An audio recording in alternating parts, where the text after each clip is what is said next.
जय श्री कृष्ण, जय राधे राधे। माघ मास के स्नान से सुब्रत को दिव्य लोक की प्राप्ति। वशिष्ठ जी कहते हैं कि राजन सुनो, मैं तुमसे सुब्रत के चरित्र का वर्णन करता हूँ। यह शुभ प्रसंग श्रोताओं के समस्त पापों को तत्काल हर लेने वाला है। नर्मदा के रमणीय तट पर एक बहुत सुंदर अग्रहार ब्राह्मणों को दान में मिला हुआ गांव था। वह लोगों के अकलंक नाम से विख्यात था। लोगों में उसमें वेदों के ज्ञाता तथा धर्मात्मा ब्राह्मण निवास करते थे। वह धन धान्य से भरा हुआ गांव था और वेदों के गंभीर घोष से संपूर्ण दिशाओं को मुखरित किए रहता था। उस गांव में एक श्रेष्ठ ब्राह्मण रहते थे जो सुब्रत के नाम से विख्यात थे और उन्होंने संपूर्ण वेदों का अध्ययन किया था। वेदार्थ के वे अच्छे ज्ञाता थे। धर्मशास्त्रों के अर्थ का भी पूर्ण ज्ञान रखते थे। पुराणों की व्याख्या करने में वे बड़े कुशल थे। वेदांगों का अभ्यास करके उन्होंने तर्क शास्त्र, ज्योतिष शास्त्र, गज विद्या, अश्व विद्या, 64 कलाएं, मंत्र शास्त्र, सांख्य शास्त्र तथा योग शास्त्र का भी अध्ययन किया था। वे अनेक देशों की लिपियां और नाना प्रकार की भाषाएं जानते थे। यह सब कुछ उन्होंने धन कमाने के लिए ही सीखा था तथा लोभ से मोहित होने के कारण अपने भिन्न भिन्न गुरुओं को गुरुदक्षिणा भी नहीं दी थी, योग ही दान दिया था। उपायों के जानकार तो थे ही। उन्होंने उक्त उपायों से बहुत कुछ धन का उपार्जन किया। उनके मन में बड़ा लोभ था, इसलिए वे अन्याय से भी धन कमा लिया करते थे। जो वस्तु बेचने के योग्य नहीं है उसको भी बेचते और जंगल की वस्तुओं का भी विक्रय किया करते थे। उन्होंने चांडाल आदि से भी दान ले लिया था। कन्या बेची तथा गांव, तिल, चावल, रस का तेल का भी विक्रय उन्होंने किया। अरे कहते हैं कि जिसके घर में गाय, भैंस, बकरी इत्यादि हो और उसके दूध को विक्रय न करे, वह उसको अपने ही परिवार में बल पुष्ट होने के लिए योग में लावे। कहते हैं दूध, तेल, दही ये बेचने नहीं चाहिए। सुब्रत ने उन्हें भी पानी मिला करके बेचा। दक्षिणा लेकर के देवता की पूजा करते, वेतन लेकर के वे पढ़ाते थे। कहते हैं शिक्षा दान करना चाहिए और दूसरों के घर खाते थे, अपने धन को बचाते थे। इतना ही नहीं, वे नमक, पानी, दूध, दही और पक्का अन्न भी बेचा करते थे। इस तरह अनेक उपायों से उन्होंने यत्न पूर्वक धन कमाया। धन के पीछे उन्होंने नित्य नैमित्तिक क्रम तक छोड़ दिया था। न खाते थे न दान करते थे, हमेशा अपना धन गिनते रहते थे। आज इतना बढ़ा, आज इतना। न दान करते थे कि कब कितना जमा हुआ, ये सब जमा खाता रखते थे। इस प्रकार उन्होंने 1,00,000 स्वर्ण मुद्राएं उपार्जित कर ली। धनोपार्जन में लगे लगे ही वृद्धावस्था उनको आ गई और सारा शरीर जर्जर हो गया। काल के प्रभाव से समस्त इंद्रियां शिथिल हो गई। अब वे उठने और कहीं आने जाने में असमर्थ हो गए। धनोपार्जन का काम बंद हो जाने से स्त्री सहित ब्राह्मण देवता बहुत दुखी हुए। इस प्रकार चिंता करते करते जब उनका चित्त बहुत व्याकुल हो गया, तब उनके मन में सहसा विवेक का प्रादुर्भाव हुआ, जागृत हुआ। कोई पुण्य अंकुर हुआ। सुब्रत अपने अपने आप कहने लगे, मैंने नीच प्रतिग्रह से नहीं, बेचने योग्य वस्तुओं के बेचने से तथा तपस्या आदि का भी विक्रय करने से यह धन जमा किया है, फिर भी मुझे शांति क्यों नहीं मिलती है? नहीं मिली। मेरी तृष्णा अत्यंत दुस्सह है। ये मेरु पर्वत के समान असंख्य स्वर्ण पाने की अभिलाषा मेरी आत्मा रखती है। आओ, मेरा मन महान कष्टदायक और संपूर्ण क्लेशों का कारण है। ये कामनाओं को पाकर के भी ये फिर दूसरी दूसरी दूसरी पे दूसरी और नवीन कामनाओं को प्राप्त करना चाहता है। ये मेरा मन बूढ़े होने पर सिर के बाल पक जाते हैं, दांत टूट जाते हैं, आंख और कानों की शक्ति भी क्षीण हो जाती है, किंतु एक तृष्णा ही ऐसी है जो उस समय भी नित्य तरुण बलवती बनी रहती है, नित्य यौवनावस्था रहती है। इस तृष्णा की जिसके मन में कष्टदायिनी आशा मौजूद है, वे विद्वान होकर के भी अज्ञानी है, अशांत है, क्रोधी है और बुद्धिमान होकर के भी अत्यंत मूर्ख है। आशा मनुष्यों को नष्ट करने वाली होती है। देखिए, आशा आशा आशा आशा मनुष्य को नष्ट कर देने वाली है, उसे अग्नि के समान जानना चाहिए। अतः जो विद्वान सनातन पद को प्राप्त करना चाहता हो वह आशा का परित्याग कर दे। बल, तेज, यश, विद्या, सम्मान, शास्त्र ज्ञान तथा उत्तम कुल में जन्म, इन सब को आशा शीघ्र ही नष्ट कर देती है। मैंने भी इसी प्रकार बहुत क्लेश उठा करके ये धन कमाया है। वृद्धावस्था ने मेरे शरीर को भी गला दिया और सारा बल भी मेरा हर लिया। अब से मैं श्रद्धा पूर्वक परलोक सुधारने के लिए प्रयत्न करूंगा, ऐसा निश्चय करके ब्राह्मण देवता जब धर्म के मार्ग पर चलने के लिए उत्सुक हुए, उसी दिन रात में एक चोर उनके घर में घुस आया। आधी रात का समय था। आतताई चोरों ने ब्राह्मण को खूब कस करके बांध दिया और सारा धन लेकर के वहां से चंपत रफू चक्कर हो गए।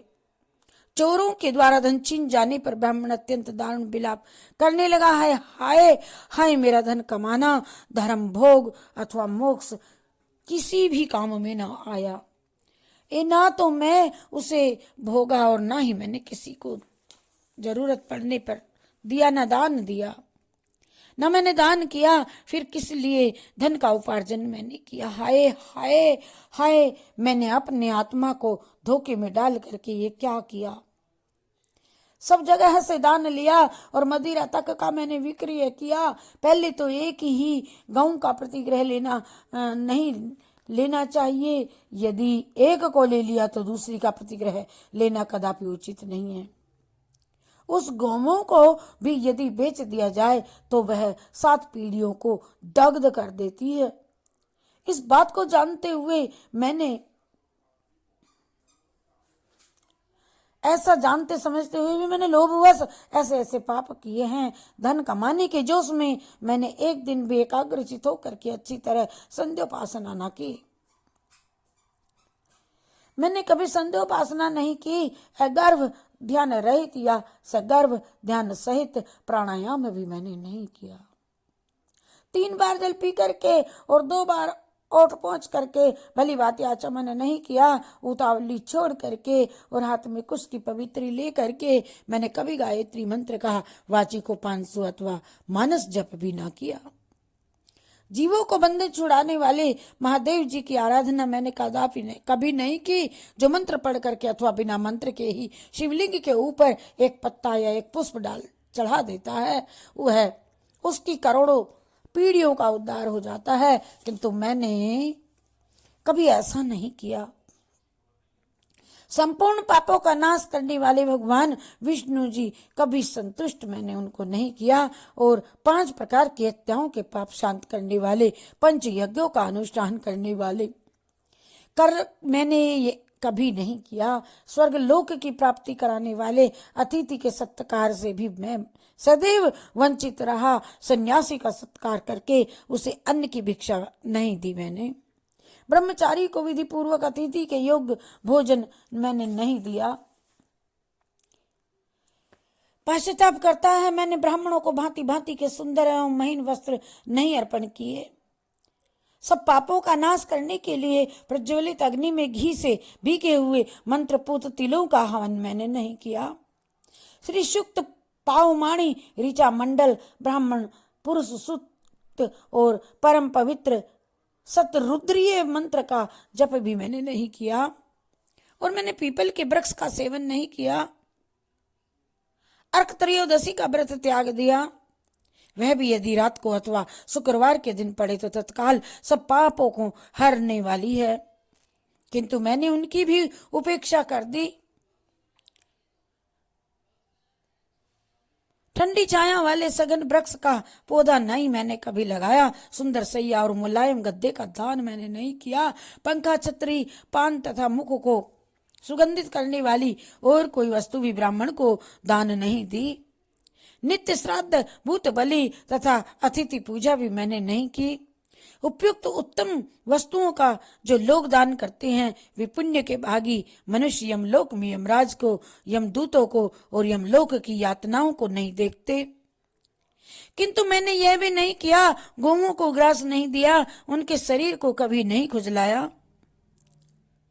कीचड़ में फंसी हुई गौओं को जो गोलोक में सुख देने वाली होती है मैंने कभी नहीं निकाला। कीचड़ में से गायों को जो गोलोक में हमको सुख देती हैं, याचकों को उनकी मुंह मांगी वस्तुएं दे करके कभी मैंने संतुष्ट नहीं किया। और भगवान विष्णु जी की पूजा के लिए कभी तुलसी जी का वृक्ष नहीं लगाया। शालग्राम शिला के तीर्थभूत पंचरणामृत को ना तो कभी पिया ने मैंने मस्तक पर ही चढ़ाया। एक भी पुण्यमय एकादशी तिथि को उपवास मैंने नहीं किया। शिवलोक प्रदान करने वाली शिवरात्रि का भी व्रत नहीं किया। वेद शास्त्र, धन, स्त्री, पुत्र, खेत और अटारी आदि वस्तुएं इस लोक से जाते समय मेरे साथ नहीं जाएंगी जो मैंने ये जोड़ करके रखी थी, जिसको चोर लेकर के चंपत हो गए। अब तो मैं बिल्कुल असमर्थ हो गया हूं, अतः कोई उद्योग भी नहीं मैं कर सकूंगा, अर्थात बूढ़ा हो गया हूं। अरे क्या करूं, हाय कहाँ जाऊं, हाय मुझ पर बड़ा भारी कष्ट आन पड़ा। मेरे पास परलोक का रहा खर्च भी नहीं है। इस प्रकार व्याकुल चित्त होकर के सुब्रत ने मन ही मन विचार किया। अहो मेरी समझ में आ गया, आ गया, आ गया, मेरी समझ में आ गया। मैं धन कमाने के लिए उत्तम देश कश्मीर को जा रहा था। मार्ग में भागीरथी गंगा के तट पर मुझे कुछ ब्राह्मण दिखाई दिए जो वेदों के पारगामी विद्वान थे। वे प्रातः काल माघ स्नान करके बैठे थे। वहां किसी पौराणिक विद्वान ने उस समय ये आधा श्लोक कहा था। उस आधा श्लोक का जप करते हैं। माघे निमग्न सलिले सुशीले विमुक्त पापा स्त्री दिव्य प्रियांति। माघ मास में शीतल जल के भीतर डुबकी लगाने वाले मनुष्य पाप मुक्त हो स्वर्गलोक में जाते हैं। पुराण में मैंने इस श्लोक को सुना है। यह बहुत ही प्रामाणिक है, अतः इसके अनुसार मुझे माघ का स्नान करना ही चाहिए। मन ही मन ऐसा निश्चय करके सुब्रत ने अपने मन को सुस्थिर किया और 9 दिनों तक नर्मदा के जल में माघ मास का स्नान किया और इस मंत्र को करता रहा। सुस्थिर मन को टिका करके और उसके बाद स्नान करने की भी शक्ति नहीं रह गई तो क्या हुआ। वे 10वें दिन किसी तरह से नर्मदा जी में गए और विधि पूर्वक स्नान करके तट पर आए। उस समय शीत से पीड़ित होकर के उन्होंने वहीं पर प्राण त्याग कर दिया। उसी समय मेरुगिरी के समान तेजस्वी विमान आया और माघ स्नान के प्रभाव से सुब्रत उस पर आरूढ़ हो स्वर्गलोक को चले गए। वहां एक मनवंतर तक निवास करके वे पुनः इस पृथ्वी पर ब्राह्मण हुए। फिर प्रयाग में माघ स्नान करके उन्होंने ब्रह्मलोक प्राप्त किया। पद्म पुराणांतर्गत माघ मास महात्म संपूर्ण।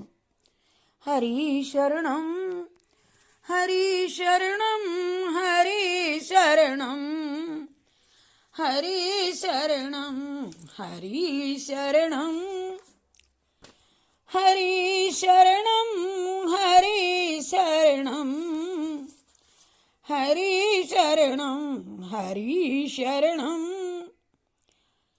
हरि शरणम हरि शरणम हरि शरणम हरि शरणम हरि शरणम हरि शरणम हरि शरणम